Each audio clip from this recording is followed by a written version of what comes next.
Buenos días a todos.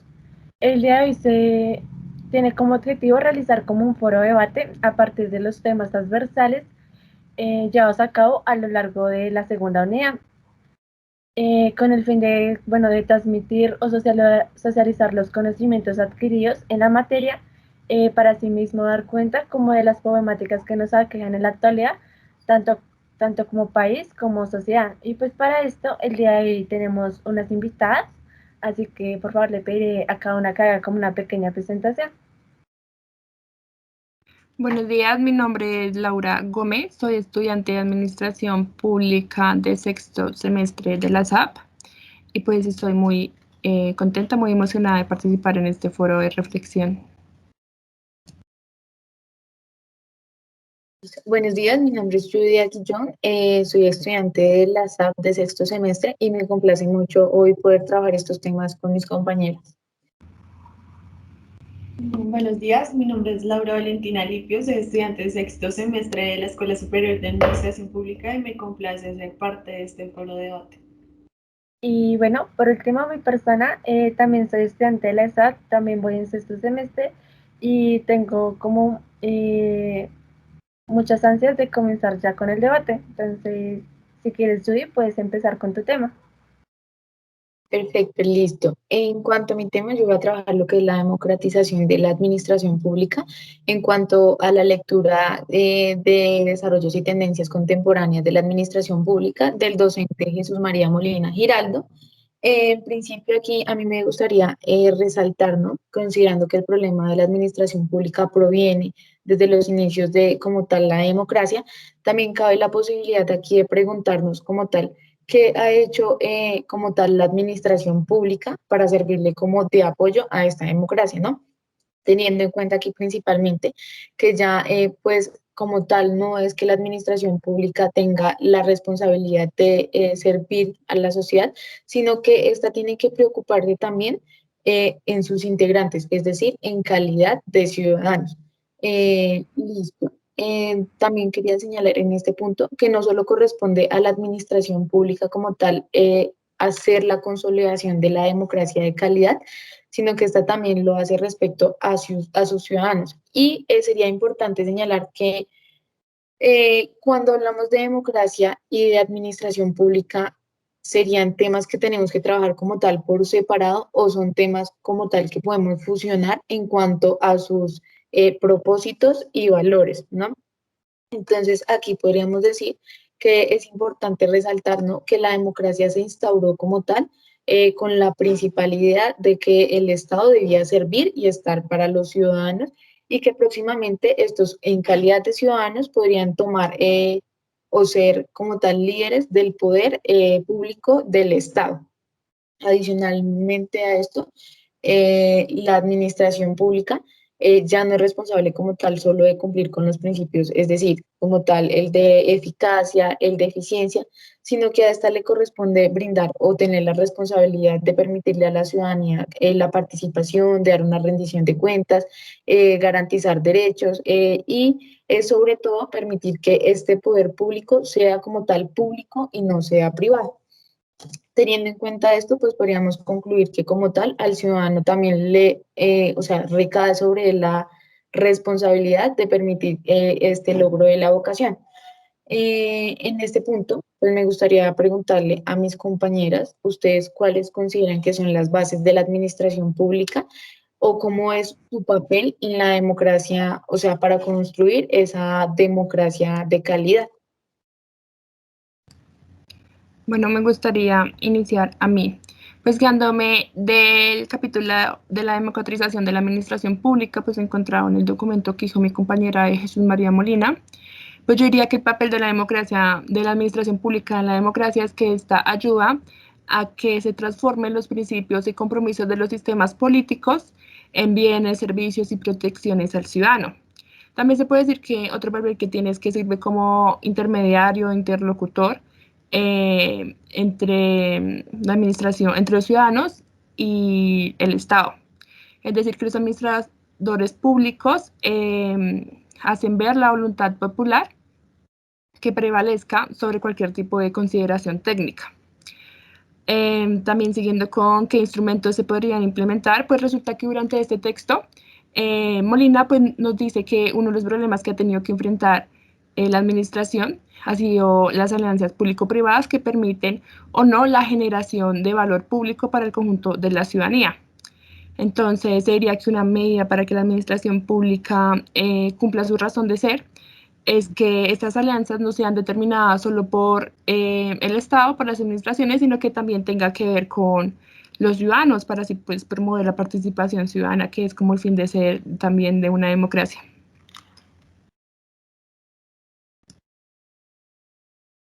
Bueno, entonces, para continuar, me gustaría decir que, en mi opinión, la administración es como ese vínculo Estado-sociedad.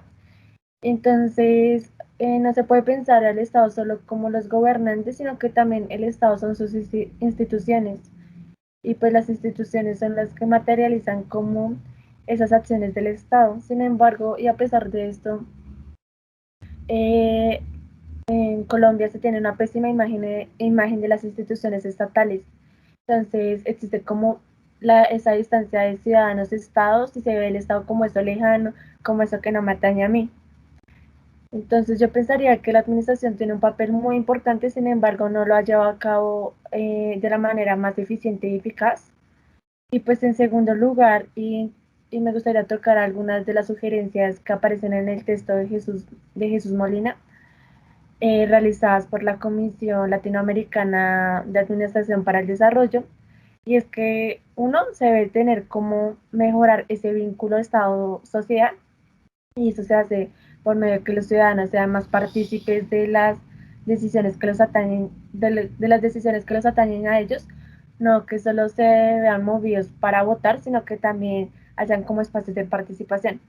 En segundo lugar, la rendición de cuentas, que es como que las entidades tengan como esa responsabilidad de dar a conocer sus acciones, y más que todo yo diría que es como en qué se gastan el dinero. Y por último, descentralizar el poder, como que el poder se reparta también como en entidades o instituciones locales para que así sea más eficiente y eficaz su desarrollo. Y esa sería como mi intervención. Bueno, por mi parte, yo creo que pues, la administración pública juega como un papel muy importante en la construcción de la democracia de calidad, pues ya que la conformación misma del Estado colombiano siempre ha sido como supeditada por la ciudadanía y pues debemos hablar de esto en un contexto meramente histórico, pues ya que los ciudadanos siempre han sido los que escogen sus representantes políticos, ¿no? Entonces, que sean ellos quienes tomen el control de los asuntos estatales nos afecta directamente. Y no solo que ellos tomen el control, sino que ellos también tienen la responsabilidad de elegir y nombrar o muchos otros funcionarios públicos que a la larga van a tomar decisiones que repercutan sobre el curso de la ciudadanía, pues a través del tiempo y el ejercicio de la democracia por parte de los ciudadanos no se está viendo, o sea, como la Constitución lo pretende, o sea, como se pretende que sea ejecutada, muchas veces no se está viendo, o sea, no estamos ejerciendo nuestra democracia, sí, bien dicho, nuestra democracia, como la Constitución no lo dice. Entonces, acá puedo hablar sobre pues, las sugerencias o los instrumentos para implementar. También hago referencia al texto de Jesús Molina, el de Desarrollo y Tendencias de la Administración Pública, donde él se refiere pues a una correcta, donde en este texto se refiere a una correcta implementación de la democracia y de esta democracia de calidad, generando participación directamente ciudadana, porque, o sea, si dejamos de lado el egoísmo estatal y el egoísmo que se tiene todo en la administración pública, podemos dar cuenta de que la ciudadanía tiene algo muy importante que aportar como tal a todo esto. Entonces deberíamos dejar, o sea, siempre nos hablan de que hay cosas en las que la ciudadanía no puede participar y estos son como, no sé, el presupuesto, a qué se le asigna, a qué no, pero tenemos que tener en cuenta mucho la participación ciudadana y comenzar a rendir cuentas. La rendición de cuentas es un factor primordial porque aquí entran otros factores, otros enfoques como la corrupción y todo esto, donde desde la raíz se comienza a cortar todo esto. Entonces, esa sería mi intervención. Perfecto, exacto, como lo han señalado ustedes, pues aquí lo que se busca es reforzar como tal el vínculo entre ciudadanía y Estado, teniendo en cuenta pues que como tal la solución no sería pues eliminar la democracia o disminuirla, sino que el enfoque sería y la solución sería que busquemos la consolidación como tal de una democracia de calidad. Entonces, para continuar en toda esta línea, seguimos con el enfoque de la corrupción y para brindarles un poco de contexto de esto de la corrupción, bueno, entonces tenemos como conocimiento del fenómeno de la corrupción y este es muy latente en América Latina y en Colombia especialmente. Entonces los autores la definen de distintas maneras y entre esas definiciones hay una muy interesante que es la del Asiático de Desarrollo y este define la corrupción como, pues, como un comportamiento de funcionarios de los sectores públicos y privados en lo que se enriquecen y también enriquecen a las personas que los rodean y como que los ayudan a comportarse de manera impropia o ilegal. Entonces, esto todo se da abusando de la posición en la que se encuentran. Tenemos que dar cuenta de que esta definición solo atañe lo que es como tal el Estado y el sector público y el sector privado, pero tenemos que ver que como tal la corrupción no solo se da en el sector público y en el sector privado, sino como tal en nuestra cotidianidad, en cómo ejercemos nuestra ciudadanía como diariamente. Entonces, tenemos distintas causas y manifestaciones de la corrupción según los autores. Entonces, hay una que en particular que como que me parece importante mencionar, es la corrupción como corrupción negra, corrupción gris o corrupción blanca. Entonces, en esta medida, pues se consideró que la corrupción negra es aquella corrupción que genera pues toda clase de repudio social. La corrupción gris es la que es aceptada por unos sectores sí, y por otros es repudiada, y la corrupción blanca es la que es aceptada por la mayoría de las sociedades y pues más que todo por las élites gobernantes. Eh, Tenemos que ver también, para finalizar el contexto, que en la aparición de esta corrupción tiene que ver siempre con temas de principios morales y éticos, no solo de los del Estado, de las personas dirigentes, de la administración pública, sino de nosotros como ciudadanos. Entonces, siguiendo esta línea, quisiera preguntarles a ustedes, ¿cuál es su definición de corrupción? Y en segundo lugar, ¿cuáles creen ustedes que son pues como las condiciones o los factores sí, facilitan la aparición y la perdurabilidad de este fenómeno de la corrupción en el país a través del tiempo? Bueno, pues yo quisiera responder. Entonces, pues para mí, primero, la corrupción es un abuso de poder que cometen los funcionarios públicos buscando su beneficio privado o beneficio a otra persona, a terceros. Y ahora pues respondiendo a la otra pregunta, guiándome el texto de Vivian Newman y María Paula Ángel, pues sí, como lo dice la compañera, ellos dividen la corrupción en tres, la blanca, la gris, la negra. Y pues acá quisiera hacer como pues una reflexión, o sea, para responder.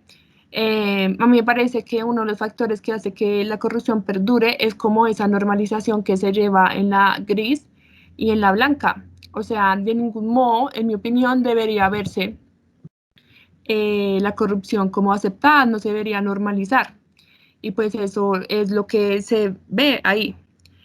Otro factor que me parece que pues facilita la incidencia es el clientelismo, porque pues si bien conocemos, pues en Colombia han habido varios casos y pues también se ha tendido como a normalizar, es decir, que pues más gente en vez de buscar soluciones para acabar esta problemática, más gente se ve como inmersa en esto. Pues ahí conocemos el dicho de lo malo la rosca no estar en ella, pues eso me parece pues tenaz. Y por último, tenemos pues la poca eficiencia que han tenido los sistemas de vigilancia. Pues eso también es un factor que hace que perdure la corrupción, en el sentido de que pues un ejemplo puede ser del acceso a la información pública que tenemos. Se supone que es un derecho, ¿no? Y un deber de las entidades públicas y algunos municipios. Y cuántas veces no hemos entrado a una página web y hay cosas desactualizadas y pues eso no se debería permitir. Entonces, ¿dónde está el Estado para garantizar este tipo de obligaciones? Y pues ya esta sería mi intervención.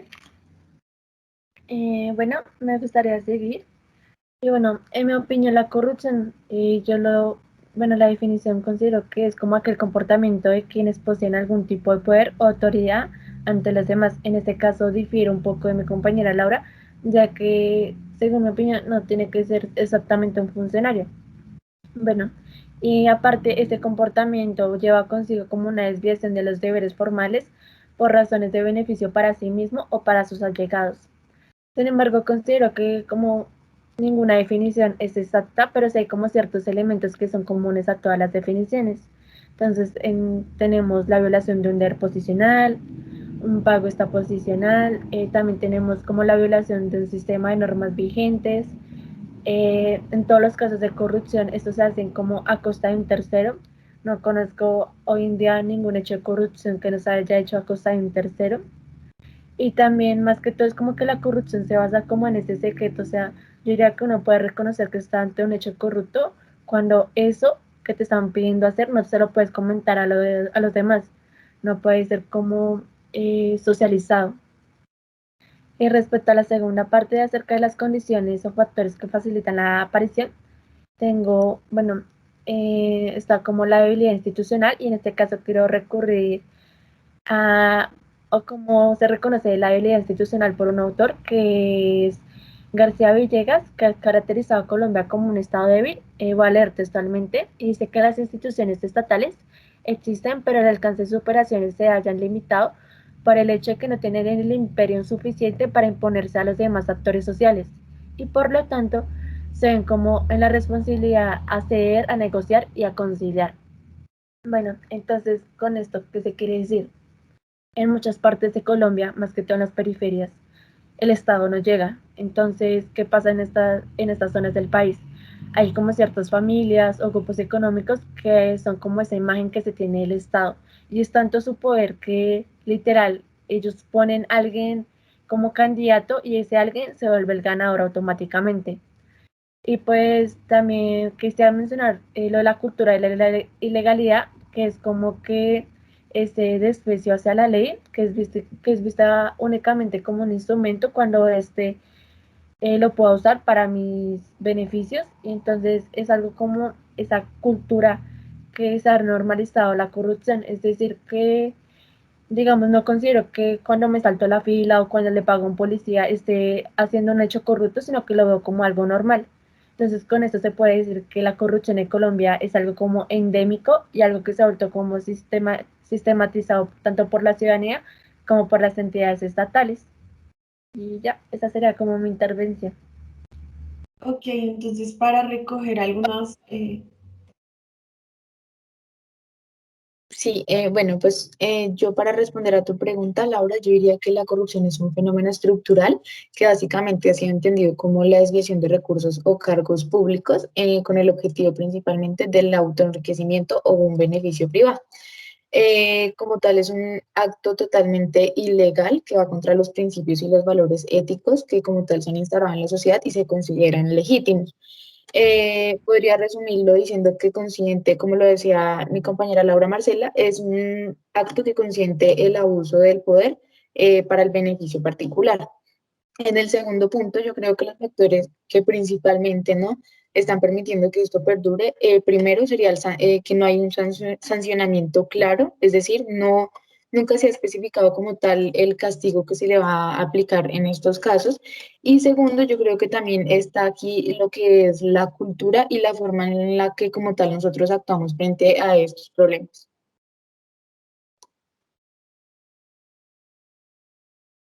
Ok, entonces para recoger un poco los conceptos dados por ustedes, chicas, se puede decir que la corrupción es algo oculto, que es algo endémico, que es algo que se está normalizando demasiado y que es algo que realmente no, o sea, no se penaliza como tal a todas las personas que ejercen la corrupción, sino a algunas. Es como una pantalla, penalizamos a este, penalizamos al otro, pero no a los que tienen más trasfondo en estas situaciones.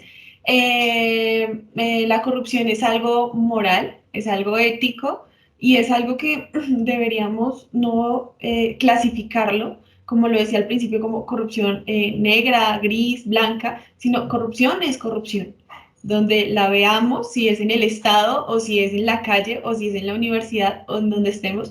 Entonces, eso sería todo por el contexto de la corrupción. Eh, Quisiera como, bueno, sí, continuar y pedirles como que si me pueden decir un caso de corrupción que ustedes como que hayan evidenciado y que les haya parecido importante, relevante. Bueno, yo pues acá me gustaría situar un caso que yo vi en Grandes Hallazgos de la Contraloría General de la República que me llamó mucho la atención, pues donde se decía que se robaron hasta los subsidios de la luz. Entonces, ¿qué pasó?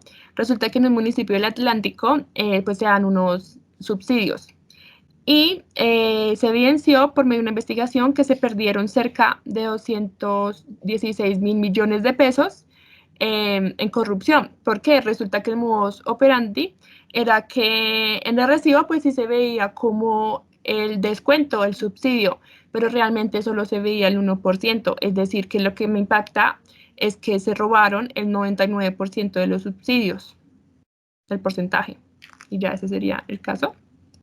Bueno, me gustaría continuar y quiero mencionar un caso que literal nos deja en evidencia que los límites morales no existen en las personas que cometen hechos de corrupción. Este es de los programas de alimentación escolar y pues esto se lleva a cabo para más de 8 millones de niños a lo largo y ancho de Colombia.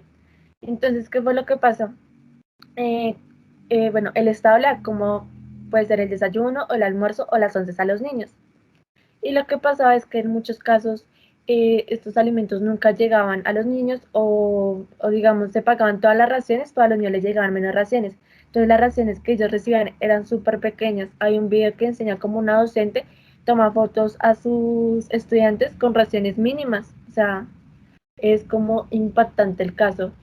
Y para que sea, o sea, para evidenciar un poco más esto, se perdieron 84.000 millones. Son como 5 gobernadores los que están vinculados al caso, 2 alcaldes y 52 exalcaldes.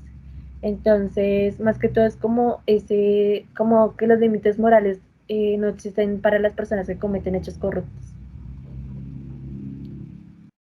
Perfecto. Yo quisiera señalar como tal un caso que ha sido muy sonado y que todos conocemos, que es el carrusel de contratación de los hermanos Nule, donde pues básicamente ellos se habían encargado del desarrollo de las vías de Bogotá-Girardot y lo que era el Transmilenio de la calle 26.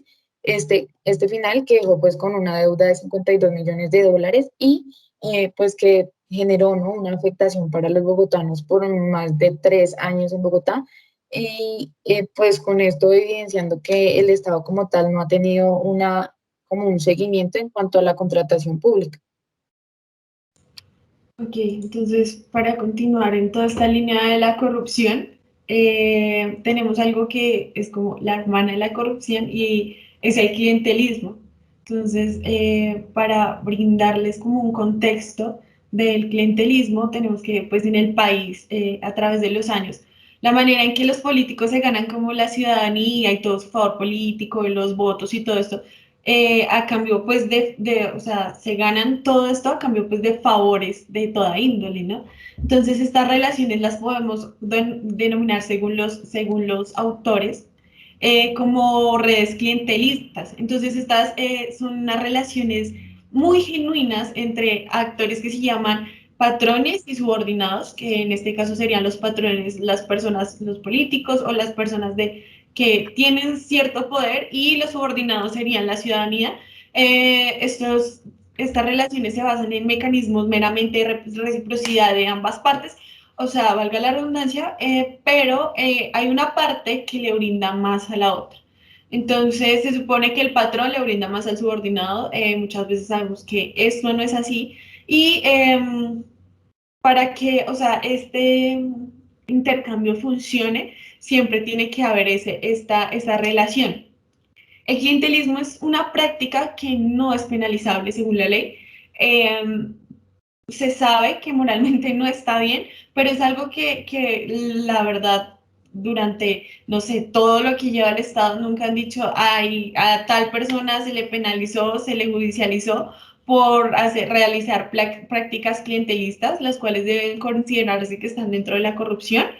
Pero pues bueno, entonces continuando con la pregunta, pues yo sí quisiera saber por qué, o sea, para ustedes, porque si en Colombia sabemos que el clientelismo pues no es una práctica que es ética y moralmente como correcta, la seguimos como normalizando y seguimos aprobando y también practicando muchas veces estas prácticas clientelistas y no nos manifestamos como ciudadanos para que pues sean legisladas como una práctica corrupta y penalizable. Bueno, entonces pues yo considero que pues, este hecho sucede, la verdad, porque en Colombia somos personas de doble moral. ¿Por qué? Porque pues vemos el clientelismo en general, lo criticamos, pero no nos fijamos los clientelismos que nosotros individualmente hacemos. Y pues al fin y al cabo el clientelismo es una corrupción, pues tal como lo dice Laura Guerrero en su texto del Estado del Arte del Clientelismo, donde nos dice que para los institucionalistas el clientelismo está fuertemente ligado a la corrupción, el debilitamiento de la institucionalidad y el detrimento del ejercicio democrático. Aunque pues aprovecharía esto para decir que también me parece importante situar lo que ella, Laura Guerrero, nos dice, y es que el clientelismo es un fenómeno de elementos contradictorios. Es decir, tiene una óptica negativa y una óptica positiva. La negativa obviamente tiene que ver con actos corruptos y la positiva podemos ver pues como un tipo de proceso de negociación entre la clientela, intermediarios, para pues de algún modo tramitar demandas sociales ante el Estado. Generando pues lo que es un proceso de participación ciudadana, pues que de algún modo esto jugaría en pro de la democracia, ¿no? Entonces, pues ya para concretar, me parece que si bien es cierto que el clientelismo en Colombia existe y es negativo, pues considero que es muy difícil acabarlo. Entonces, mi propuesta me gustaría proponer que en vez de acabarlo, lo convirtiéramos en un clientelismo positivo para pues convertir la problemática en una solución. Y ya esa es mi intervención. Bueno, para continuar me gustaría decir, bueno, recalcar un poco más lo que mencionaba mi compañera Laura Marcela del texto de Laura Guerrero, y es que existen como estas dos visiones acerca del clientelismo, esa visión positiva, que es como esa forma de inclusión de asistencia social, y esto porque es así, digamos, yo soy candidata a alcalde, entonces yo voy a un municipio, bueno, yo soy candidata a alcalde, entonces yo voy hacia los ciudadanos y les noto que, no sé, les hace falta el agua. Entonces yo les digo, no, si ustedes votan por mí, les aseguro que ustedes van a tener agua, el servicio de agua. Entonces yo me pongo en la posición del ciudadano y yo digo, ¿por qué no votar por él si es un servicio que me falta? Entonces yo digo que muchas veces los ciudadanos al escuchar esto están como con la esperanza de que por fin van a ser escuchadas sus peticiones. Pero también existe como esa visión negativa que lo homologa como el fenómeno de la corrupción. Entonces, yo considero que para que exista una norma que penalice como el clientelismo, es necesario antes como generalizar o que todos tengamos como una misma visión acerca del fenómeno, ya sea positiva o ya sea negativa. Pero bueno, en mi opinión debería ser más como negativa y que esto es como un fenómeno que no debería ser aceptado por la sociedad ni mucho menos normalizado. Listo, para finalizar, pues yo creería que no lo denunciamos, no decimos nada frente al clientelismo, básicamente porque en algún momento cualquier persona, ¿no? Ha incurrido en este, básicamente porque se ha servido del intercambio de servicios y de bienes, pues para el bien propio. Adicional a esto también porque pues existe una influencia y unos medios en el juego para dar pues también de pronto alguna protección o ciertas ventajas sobre otras y porque siempre se ha hecho como tal esta relación clientelar, ¿no? Entre personas de diferentes rangos sociales. Buscando, bueno, pues aquí tomo un ejemplo de algún invitado de las clases, donde él nos señalaba un ejemplo de un profesor que de pronto podría no elegir a tal o escoger a este solo por de pronto mantener un cargo o por únicamente beneficiarse de algo. Bueno, entonces para resumir un poco lo que acabamos de decir, el clientelismo debería, como lo dijo mi compañera Laura Marcela, como propuesta, utilizarse de manera positiva, porque es muy difícil que algo tan endémico de las personas sea como abolido, porque pues sí, como lo decía mi compañera Judy, muchas veces muchas personas han recurrido al clientelismo cuando lo han necesitado, cuando han visto la oportunidad. Entonces, todo esto debe utilizarse de una manera tal vez a aprovecharla para que como que todo esto no se vaya como una bolsa y quede ahí como flotando. Y ya creo que esas serían todas las reflexiones sobre el clientelismo. Bueno, ahora pues ya para finalizar ese tema de corrupción, pasaremos a lo que es la lucha contra la corrupción, los instrumentos anticorrupción. Entonces, pues acá situaremos el texto de la lucha anticorrupción y ética pública a la Escuela Superior de la Administración Pública, donde pues nos dicen básicamente que si bien es cierto que han existido mecanismos o instrumentos para luchar contra la corrupción,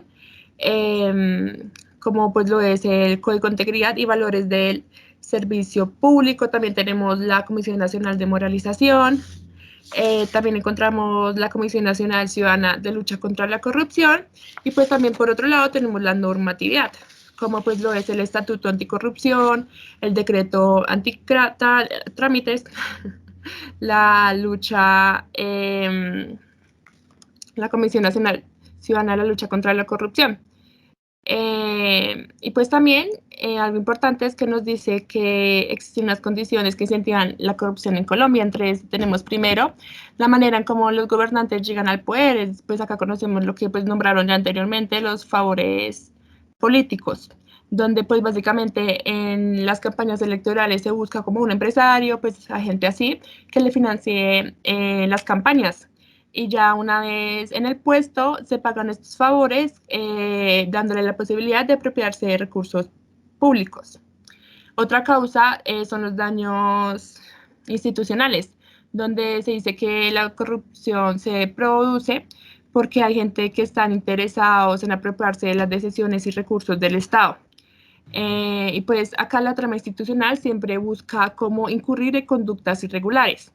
Lo siguiente es la debilidad de la justicia. Y pues acá conocemos bien pues que ha habido casos de gente corrupta, de personas particulares que han incurrido en estos hechos y pues no ha sido como penalizada o penalizada debidamente.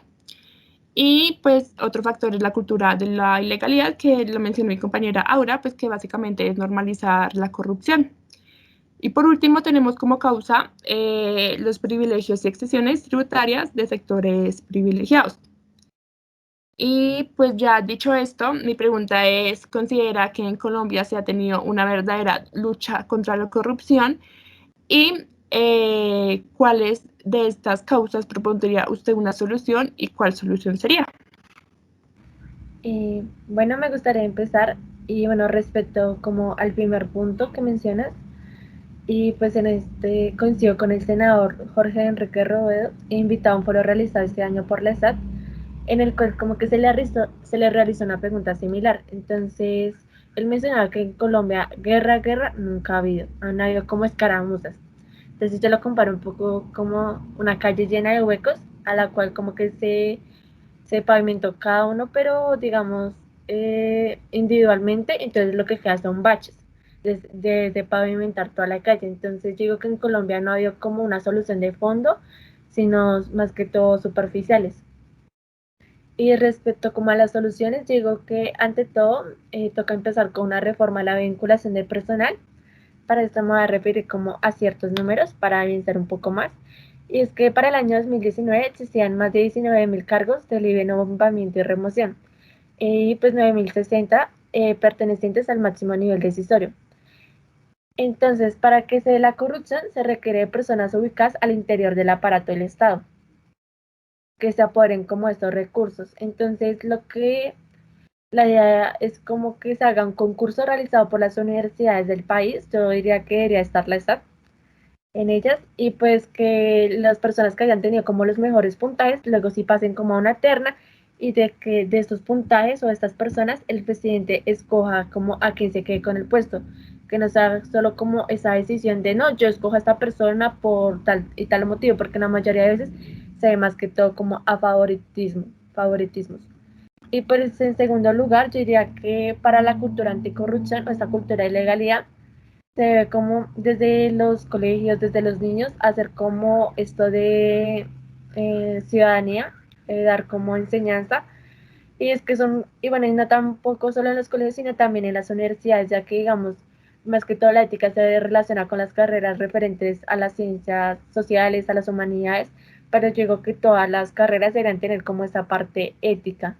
Y por último, y rápidamente, digamos, una sugerencia que me impactó demasiado es esto del denunciante recompensado, y es que digamos yo otorgo información que ayude como a hallar el dinero robado, los recursos robados, yo me quedé con la mitad del dinero robado. Sin embargo, eso o sea, digamos, si se robaron 40 millones de pesos, yo me quedaría con 20 millones, pero lógicamente cuando se hace o cuando se comete un hecho corrupto, estos números son mucho más elevados. Entonces yo diría que se puede considerar esta idea, pero sería como en un menor porcentaje.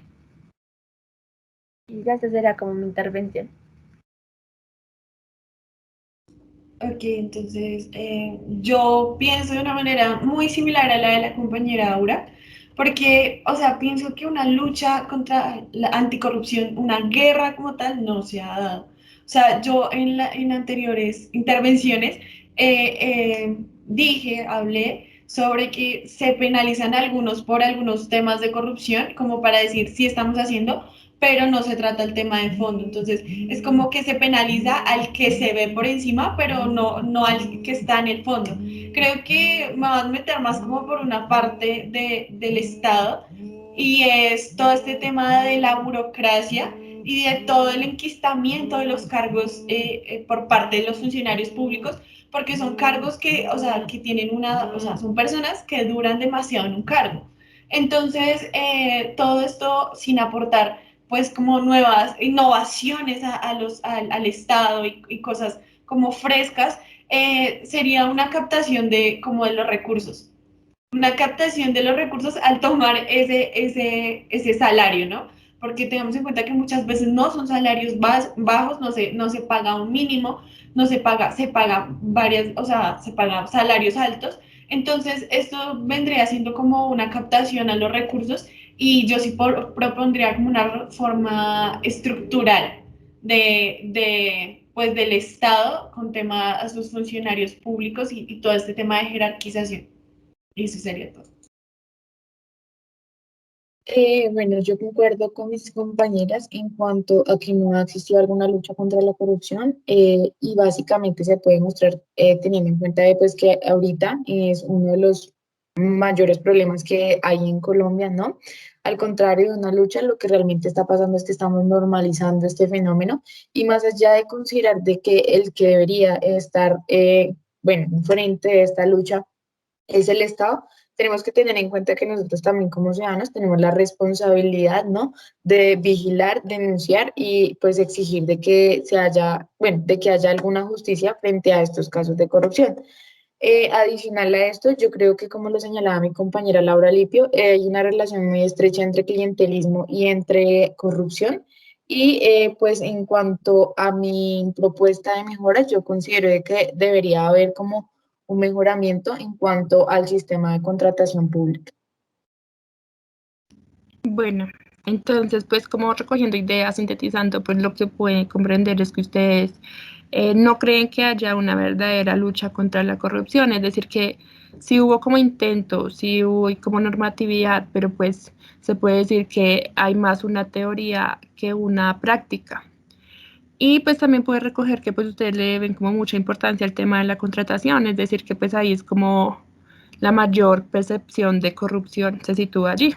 Y pues eso es todas las ideas. Continuamos con mi compañera.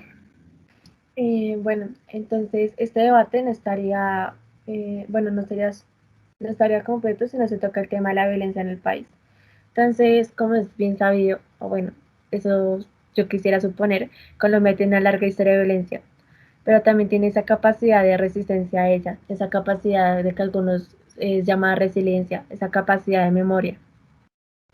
Entonces la memoria tal vez es como resultado como de esa rebeldía frente a la violencia y la impunidad. Entonces, desde hace más o menos 2 décadas, las víctimas han salido como a, sí, como a ese derecho a la memoria, a que sea reconocido lo que me pasó a mis familiares y no solo a mí. Entonces, en este sentido, es interesante como que ver cómo el Estado ha tocado el tema del conflicto armado. Es algo como que muy superficial, o bueno, como mencionaba Lisette, la verdad no me acuerdo ahorita el apellido, que es licenciada, bueno, estudia ciencias sociales. Se dice que el conflicto armado en Colombia tiene, o sea, bueno, se ha visto en visiones como buenos y malos, y las víctimas han quedado como en esto de daños colaterales. Entonces, no había como el suficiente reconocimiento tanto de víctimas como de victimarios y sus diferentes modalidades. Entonces, como resultado de esto, eh, no se puede decir que el conflicto armado ha finalizado hasta que haya un suficiente reconocimiento de las víctimas y más que todo un reconocimiento de la existencia de este, ya que son muchos los colombianos que piensan aún hoy en día que digamos que esto, ya que pasó mayoritariamente en el campo, es un tema que no me atañe, como no me tocó, yo no lo siento. Entonces, ya en este sentido, quisiera saber para ustedes, en su opinión, cuál es la importancia del derecho a la memoria y el derecho a la verdad, tanto para las víctimas como para el país. Bueno, pues yo acá diría pues que la importancia del derecho a la verdad, pues como bien lo dijiste, es como una expresión de rebeldía frente a la violencia y la impunidad que han tenido los colombianos, ¿no? Pues también me parece que es importante porque es como deber del Estado reconocer y humanizar a las víctimas. Traemos pues lo que se dice los daños colaterales, o sea, me parece terrible que pues durante 2 décadas se hayan como ignorado víctimas, incluso más décadas, 3, 4, pues no sabemos, o sea, eso se ve desde los comienzos. Y pues me parece que esto pues debería ser como criminalizado, o sea, como así que una víctima es ignorada, o sea, como es un daño así, un trauma así es ignorado. Y pues también, por último, pues para responder a esta pregunta también es importante porque la memoria de una guerra evidencia para el Estado que existe una memoria de un déficit de ciudadanía y de democracia.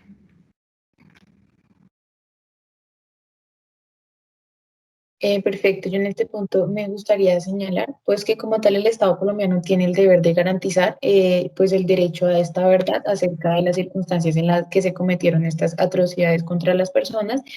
Adicional, también es importante como esta verdad debido a que pertenece a los 4 pilares de la justicia transicional junto con la justicia de reparación y las garantías de la repetición, de la no repetición. Todos ellos pues esenciales para que no se vuelvan a cometer estos abusos contra los derechos y pues porque ha sido algún problema que ha como tal permeado, ¿no? Durante los últimos 50 años en Colombia.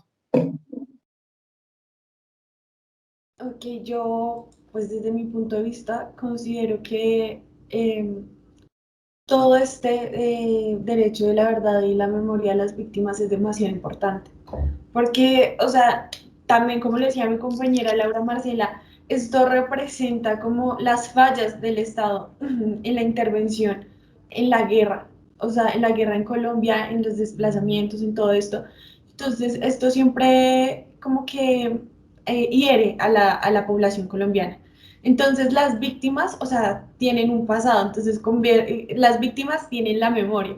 Entonces, lo que decía la compañera Aura sobre la invitada Diana Beltrán a la animación, era lo mismo que ella señalaba, digamos.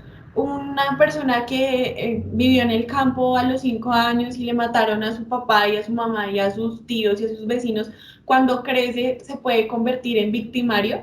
Entonces, bueno, se convierte en victimario o puede convertirse en policía o puede convertirse en líder social y todo esto porque esa memoria queda en las personas. Entonces, es algo que repercute con el tiempo y o sea, afecta a la ciudadanía con el paso del tiempo, es algo trascendental. Entonces, creo que eso es demasiado importante.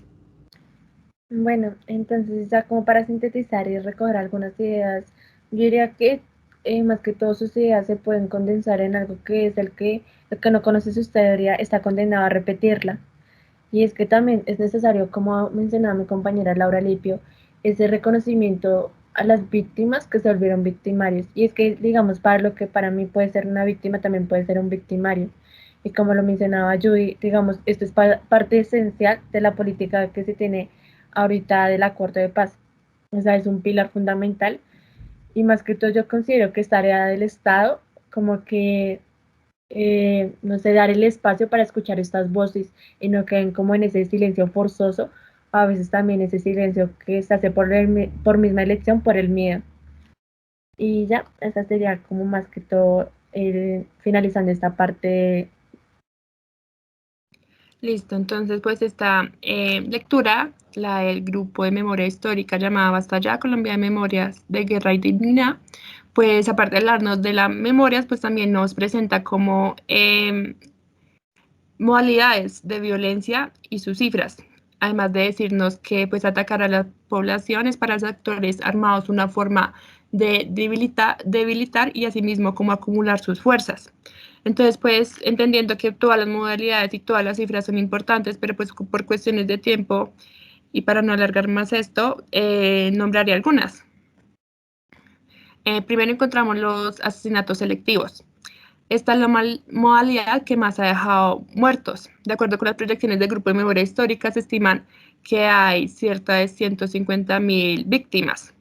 Seguimos con las masacres, que se estima que entre 1980 y 2012 se cometieron cerca de 1.982 masacres. Continuamos con los secuestro y toma de rehenes, donde entre 1970 y 2010 se registraron en Colombia 27.279 secuestros asociados con el conflicto armado.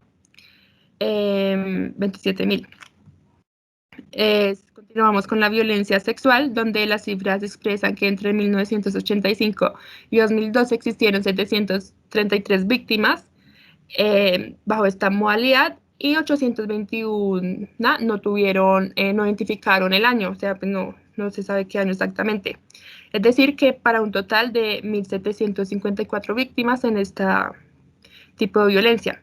Continuamos con el reclutamiento ilícito, pues básicamente es recoger a los niños, jóvenes y eso, donde pues hay varias estimaciones porque no se sabe cómo las cifras exactas. Por ejemplo, hay una de Natalia Springer que habla de 118.000 víctimas. También está por la Defensoría del Pueblo que habla de 6.000 y el Tribunal Internacional sobre la Infancia Afectada por la Guerra y la Pobreza hace una estimación de 8.000 y 14.000 niños, niñas y adolescentes vinculados. Y pues también encontramos los atentados terroristas, que se estima que ha habido cerca de 95 atentados entre 1988 y 2012. Entonces, pues ya contextualizado estas cifras, ustedes pues qué consideran que nos dice esas cifras, qué sienten, qué piensan de estas cifras. Bueno, me gustaría decir que la guerra ha sido como cara, y no en términos económicos, sino en términos de vidas. Y pues quisiera aportar un poquito acerca de los números que mencionaste, y es que desde 1958 hasta 2018 el Centro de Memoria Histórico dice que el conflicto armado ha dejado cerca de 262.197 víctimas fatales, la mayoría de ellas civiles, o sea, personas desarmadas que en muchos casos solo tienen la culpa como de pensar diferente o estar en el momento y lugar equivocado. Y cobarde porque, más que todo, como lo mencionabas, fueron civiles, personas desarmadas. Y pues más, y para enfocarme más en lo que mencionabas, Laura, quisiera decir que se puede decir que la tenencia y el uso de tierras tal vez así como los motores de origen y perduración del conflicto armado. Y esto da como resultado los 8 millones de desplazados. Y también se puede decir que los asesinatos selectivos, la cual fue la modalidad de violencia que más muertos ha dejado, cerca de 150.000. Se puede decir que esto se debe a que, digamos, el asesinato de personajes como Jaime Garzón, Luis Carlos Garland, fueron como estrategias como para decir que si tú piensas diferente, mira lo que te va a pasar. Y también yo siento que en ese momento se debió pensar, si le pasa a ellos, ¿por qué no me va a pasar a mí? Y para finalizar con esta parte me gustaría decir que durante todos estos años, más que todo los ciudadanos fueron considerados por los actores armados como fuente de respaldo político, económico, moral y logístico, y que el ataque fue tan solo como una estrategia para obligarla a transferir o mantener sus lealtades en la mayoría de los casos. Y pues el miedo fue como la mejor arma. Y ya, esa sería como mi intervención. Ok, yo, pues a mí me gustaría comenzar a decir que estas cifras son realmente absurdas, porque teniendo en cuenta que no son cifras que tengan, o sea, tan reales. O sea, el mismo Estado colombiano ha reconocido que estas cifras no están completas, que eso es un estimado, una aproximación de lo que podría ser, pero sabemos que falta muchísimos más casos de violencia, asesinatos selectivos, secuestros, atentados, por incluir ahí algo que, o sea, esto evidencia, primero, el número que aún no siendo el real, como que es bastante alarmante, como que evidencia un completo como desapego del Estado por la población. Entonces es como si solo existieran las capitales y no existieran las poblaciones, o sea, rurales, no existieran los pueblos, los municipios, y es como todo este abandono estatal de que, o sea, no me compete a mí, vamos a enviar el ejército, que ellos miren a ver qué hacen, pero también se han demostrado que el ejército también tiene que ver con las violaciones, con todos estos atentados. Entonces, ¿en quién puede confiar la población, no? Entonces, ahí se ve como ese enfrentamiento, ¿no? En el no confiar, sí, todo, el no confiar de parte de la población al Estado. Me parece realmente alarmante y creo que sí refleja demasiado un abandono por parte del Estado, un completo descuido. Listo, perfecto. Bueno, para responderte, Laura, y como para entrar de una vez en el tema de las guerrillas y los grupos armados, pues yo creería que sí, son cifras totalmente alarmantes, son cifras que no han terminado, que igualmente hoy en día siguen pasando, ¿no? Adicional a esto, pues más allá de ver también solo la cara de como de las víctimas, también tenemos que ver la cara de las guerrillas y ver que pues estos también tienen un relato fundador, ¿no?